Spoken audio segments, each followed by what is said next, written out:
ईश्वरः परमः कृष्णः, यानी कृष्ण ही परमेश्वर है।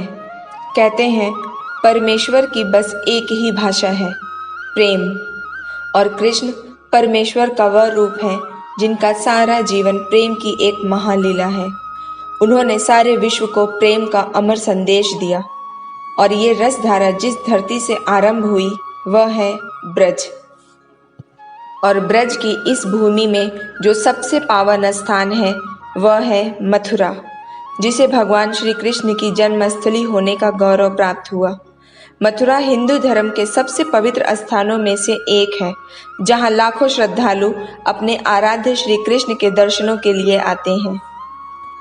मथुरा भारत के उत्तर प्रदेश राज्य के मथुरा जिले का एक शहर है।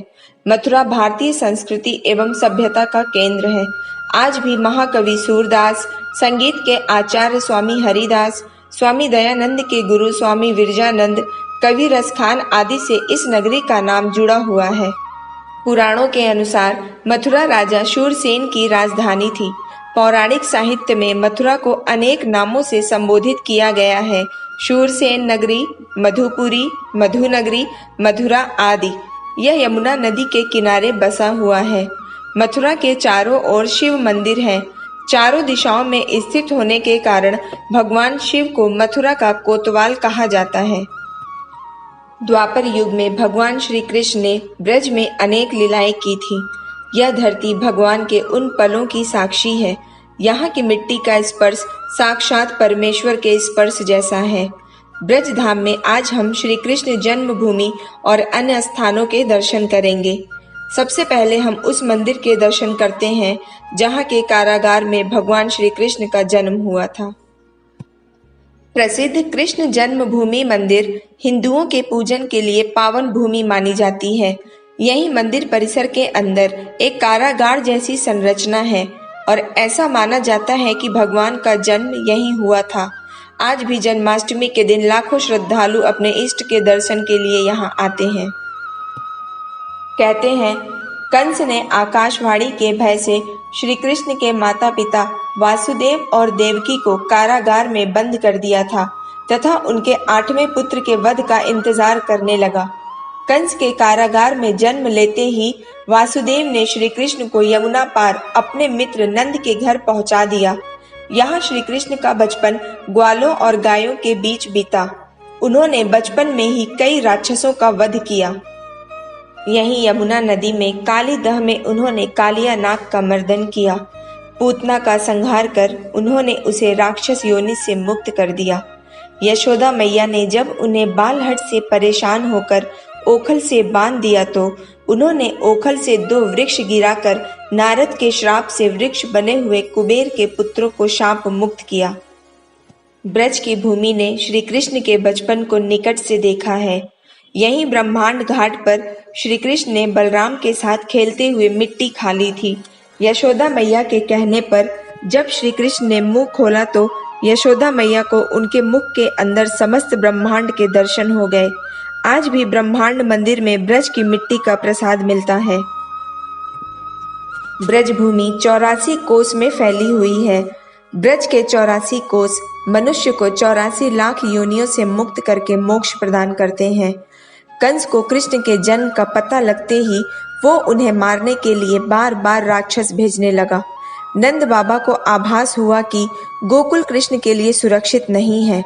वो अपने पूरे परिवार को लेकर नंदीश्वर पर्वत पर आ गए। नंद बाबा का बसाया हुआ गांव नंद गांव कहलाया। नंदीश्वर पर्वत को भगवान शिव का रूप माना जाता है। कहते हैं इस धरती को ऋषि शांडिल्य का आशीर्वाद था कि यहाँ कोई राक्षस प्रवेश नहीं कर सकता। कहते हैं इसी स्थान पर कृष्ण के बाल रूप का दर्शन करने के लिए स्वयं भोलेनाथ यहाँ पधारे थे। यहाँ नंदोत्सव बड़े धूमधाम से मनाया जाता है। वृंदावन। वृंदावन मथुरा क्षेत्र में एक गांव है जो भगवान श्री कृष्ण की बाल लीलाओं का साक्षी है। यहाँ पर श्री कृष्ण और राधा रानी के मंदिरों की विशाल संख्या है। यहीं पर बांके बिहारी जी का प्रसिद्ध मंदिर है। श्री बांके बिहारी, जो कि उन्होंने अपने परम भक्त स्वामी हरिदास की प्रार्थना पर धारण किया था।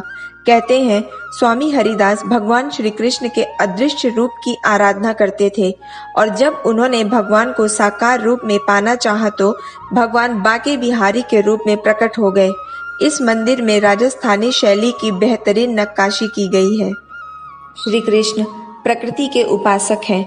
वृंदावन वासियों को उन्होंने संदेश दिया कि उनके खेतों को धन धान्य देने वाली वर्षा इंद्र की नहीं, गोवर्धन पर्वत की देन है। इसलिए उन्हें इंद्र की नहीं बल्कि गोवर्धन की पूजा करनी चाहिए। वृंदावन में इंद्र के स्थान पर गोवर्धन की पूजा होने लगी, जिससे इंद्र क्रोधित हो गए और उन्होंने वृंदावन में भारी वर्षा से हाहाकार मचा दिया।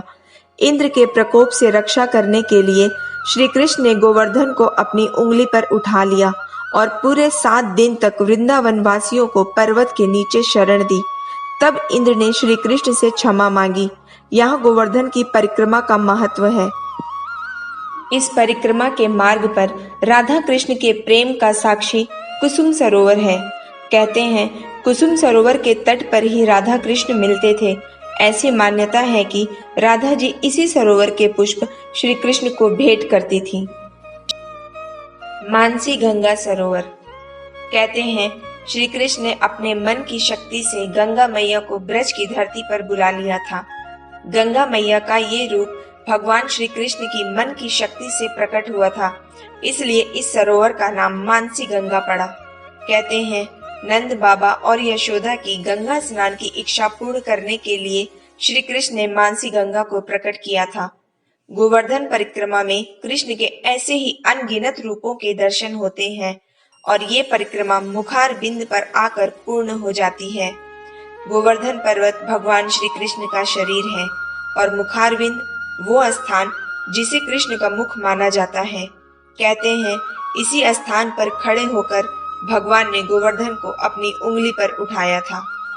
निधि वन। पौराणिक मान्यताओं के अनुसार निधि वन वो स्थान है जहां भगवान श्री कृष्ण ने राधा और गोपियों के साथ रास लीला की थी। फुलवारी में एक छोटा सा नक्काशीदार मंदिर है। निधि वन एक अत्यंत पवित्र रहस्यमयी धार्मिक स्थान है। मान्यता है कि आज भी यहाँ भगवान श्री कृष्ण और राधा अर्धरात्रि के बाद रास रचाते हैं। रास के बाद परिसर में स्थापित रंग महल में शयन करते हैं। शयन के लिए पलंग लगाया जाता है। माखन, मिश्री, दातून, पान भी रखा जाता है और सुबह जब पट खोले जाते हैं तो देखकर प्रतीत होता है कि कोई रात्रि विश्राम करके गया और प्रसाद भी ग्रहण किया। यहाँ के वृक्षों की विशेषता ये है कि इनके तने सीधे नहीं मिलेंगे तथा डालियां नीचे की ओर झुकी तथा आपस में गुथी हुई प्रतीत होती हैं। यहीं परिसर में संगीत सम्राट एवं धूपक के जनक स्वामी हरिदास जी की जीवित समाधि, रंगमहल, बांके बिहारी जी का प्राकट्य स्थल, राधा रानी बंशी चोर आदि दर्शनीय स्थान हैं। कहते हैं शाम के समय यहाँ कोई नहीं रुक सकता, यहाँ तक कि पशु पक्षी भी नहीं रुकते। मान्यता है कि निधि वन में प्रतिदिन रात्रि में होने वाली श्री कृष्ण की रास लीला को देखने वाला अंधा, गूंगा, बहरा, पागल या उन्मादी हो जाता है। राधा कुंड। राधा कुंड मथुरा का एक प्रसिद्ध शहर है जिसको भारत में वैष्णवों के लिए एक प्रमुख तीर्थ स्थान माना जाता है। रंगजी मंदिर। रंगजी मंदिर वृंदावन में मथुरा मार्ग पर स्थित है। यह मंदिर भगवान विष्णु को समर्पित है। रंगजी मंदिर की वास्तुशिल्प दक्षिण भारतीय पैटर्न का पालन करती है। राधे राधे राधे बरसाने वाले राधे। बरसाना। बरसाना वो स्थान है जहाँ श्री कृष्ण की प्रेमिका राधा का जन्म हुआ था। बरसाना राधा के पिता वृषभानु का निवास स्थान था। बरसाने की होली पूरे विश्व भर में लोकप्रिय है। बरसाने में होली का उत्सव 45 दिनों तक मनाया जाता है, जिसे देखने के लिए पर्यटक भारी संख्या में यहाँ आते हैं। प्रेम मंदिर। वृंदावन में स्थित यह भव्य धार्मिक मंदिर राधा कृष्ण और सीताराम को समर्पित है। सफेद संगमरमर से निर्मित और बहुत जटिल नक्काशी से सजा यह मंदिर अपनी सुंदरता के लिए प्रसिद्ध है। इस्कॉन मंदिर वृंदावन। इसे श्री कृष्ण बलराम मंदिर के रूप में भी जाना जाता है। वृंदावन की यात्रा में इस मंदिर के दर्शन के लिए जरूर आना चाहिए। कात्यायनी मंदिर। कात्यायनी पीठ मंदिर 51 शक्ति पीठों में से एक है और इसे उमा शक्ति पीठ के रूप में जाना जाता है। यह वृंदावन में भूतेश्वर महादेव मंदिर के भीतर स्थित है। ब्रज के कण कण में श्री कृष्ण वास करते हैं।